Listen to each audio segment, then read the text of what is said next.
రే మీకు ఒక విషయం చెప్పడం మర్చిపోయినాను రా, నా పాకెట్ మనీ 2 రోజుల్లోనే అయిపోయిందిరా. నీదన్నా 2 రోజులు రా, నాది 2 గంటల్లో అయిపోయిందిరా. మీరు ప్లాన్ లేకుండా ఖర్చు పెడుతున్నారా, అందుకేరా మీరు పేదోళ్ళు. రే అయితే నువ్వు కోటీశ్వరురా? అవునరా, నా దగ్గర 100 రూపాయలు ఉందిరా. ఇంకా ఎలా రా సేవ్ చేసావు? సింపుల్ రా, మమ్మీ ఇచ్చిన డబ్బులతో మీలా ఖర్చు పెట్టను. మరి ఎలా రా బతుకుతున్నావు నువ్వు? ఫ్రెండ్స్ అయితే కూల్ డ్రింక్స్ చిప్స్ ఫ్రీగా తినడం వల్ల.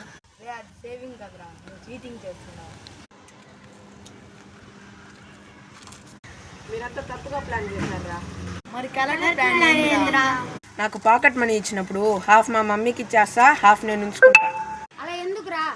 మా మమ్మీ హ్యాపీ అవుతుంది, నెక్స్ట్ టైము డబుల్గా ఇస్తుంది.